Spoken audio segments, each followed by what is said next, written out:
Hey, welcome back to Clean for Profit. My name is Colby. We're running another solo episode this weekend, keeping it pretty casual. March has been it's April. April's been super busy. It's been a record month for us, and that's been awesome.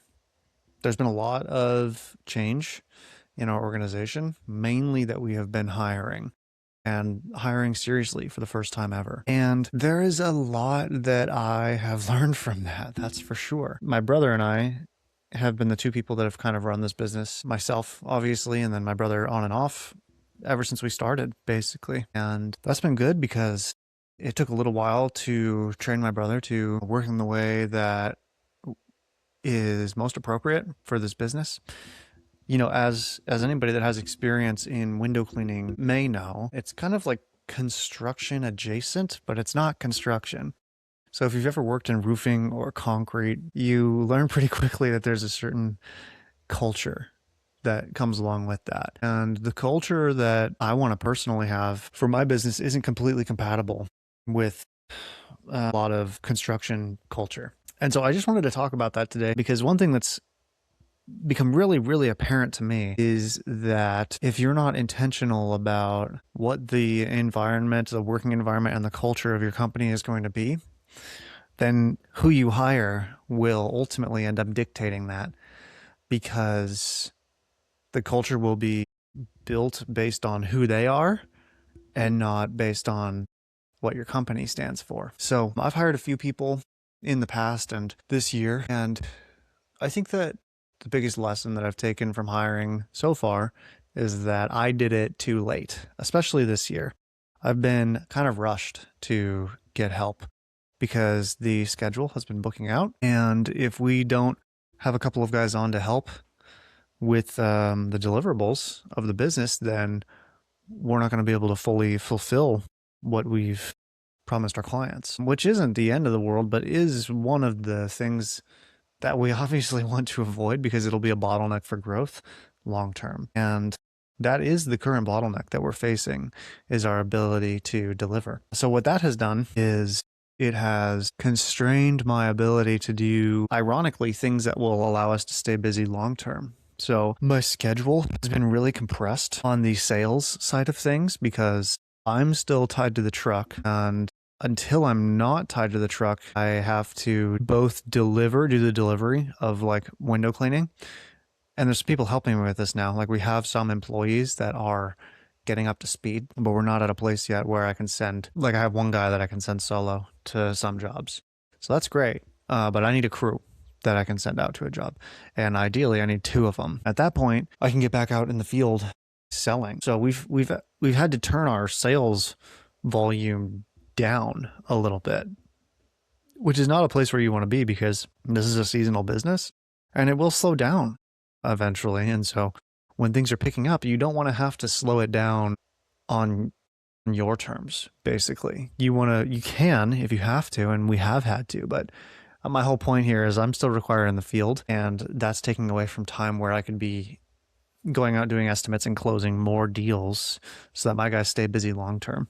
So ironically, training my guys later than I should have is making like long-term job security less of an assured thing. And if any of my guys are hearing this, I don't want you to be freaked out by any means. That's not the case, and it will pick back up. But like, my mistake as an employer was hiring later than I should have.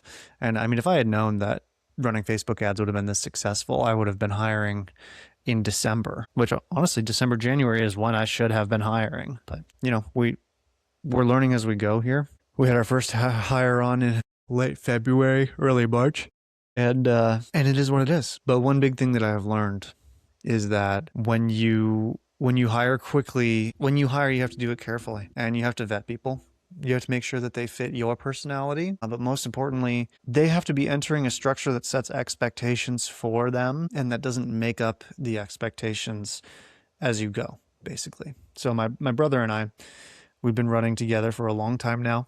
We've created a culture between the two of us that represents the standards of our company, basically. And that's been great because we're both on the same exact page. But that took a long time to iron out, and we never really formalized it on paper. And there have been some, like, the hires I made are great. We've got good technicians that are going to be, you know, they're going to be up to speed before long. So that's great. But there have been some instances where I've had to make some corrections in terms of like professional conduct, like how we respond to feedback, stuff like that, that I might not have seen in the initial interview process, but that are kind of no-brainers to me personally. And that came up because the expectations of the company weren't set at the start. And you can do that. We're doing that moving forward by documenting what the standards of the company are, period. And these aren't things that like I just make up and it's based on my personal preference or mood.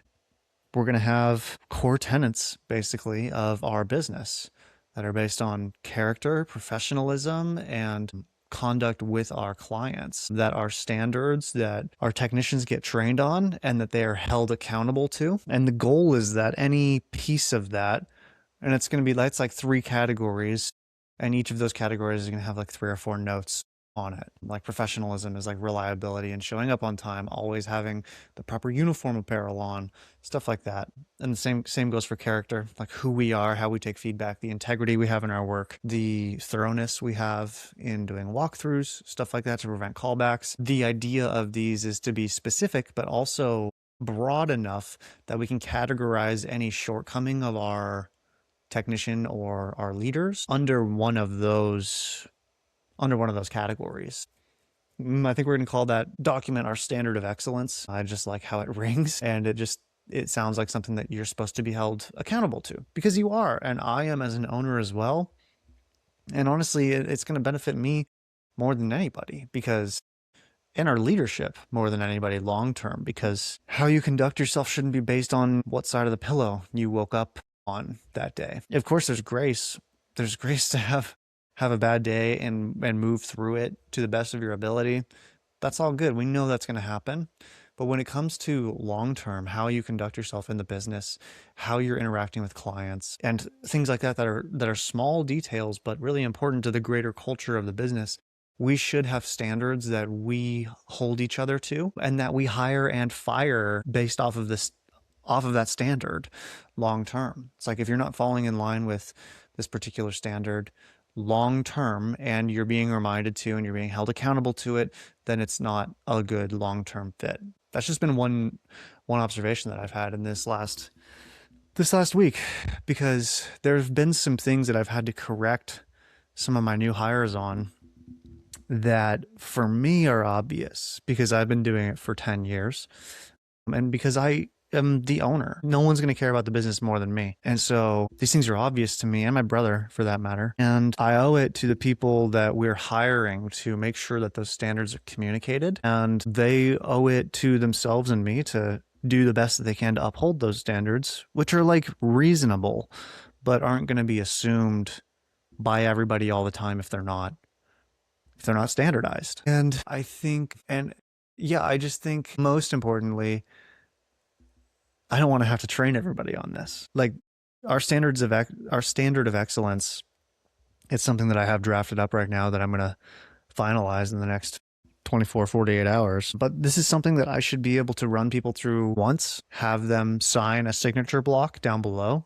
stating that they agree to follow that to the best of their abilities. And then any feedback that they get over the course of their training period that relates to the standard of excellence should be written up in a way that any shortcoming to that standard can be pointed to. And it's not just something that employee can be like, oh, well, Colby is having a shit day, and so he's like holding me unfairly to XYZ expectation. I should be able to point to our standard of excellence and say, look, you're falling short here. I need this to improve. And similarly, they should be able to look back at that document that they signed on day one and go, that's right, I am falling short of this standard. Or when a distraction comes up and they have the ability to waste time on the job site, or when a dispute comes up, they should know based off of that standard when to escalate and how to handle it. They should know what it means to go the extra mile while being efficient, like going the extra mile for our clients while remaining efficient. Just things like that are like really, really important to the long-term growth and health of an organization are just things that I need to get out of my brain, because I've learned how to go the extra mile for our clients while maintaining efficiency, but I've been doing this for 10 years. So it's not fair for me to assume that everybody is going to know that right off the bat. And if I want to build something long term that is going to be healthy and grow and eventually won't need me, I need to imprint the standards of our companies, and they need to be tattooed on the forehead of every person that we hire so that we're constantly doing our best to abide by those standards and so that we can hold each other accountable to those standards as well. Yeah, I was writing this down yesterday, and I'm a Christian. I was reading some scripture after that, and Proverbs 22:29 came to mind, which is, do you see the work of a skillful man? Let me pull it up real quick. Proverbs 22:29 is, do you see a man skillful in his work? He will stand before kings. He will not stand before obscure men. And I think that sums this up really nicely, is that we want to do our work as excellently as we can.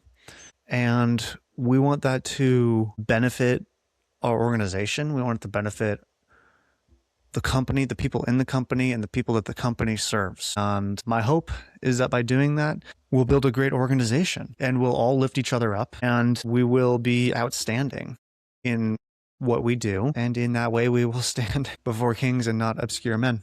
So anyways, I just wanted to share my thoughts on yet another Sunday. The schedule's been really busy. So we're just, we're getting in by the skin of our teeth the last couple of weeks. I appreciate you guys listening. And that's it. We'll talk to you next week. Brr.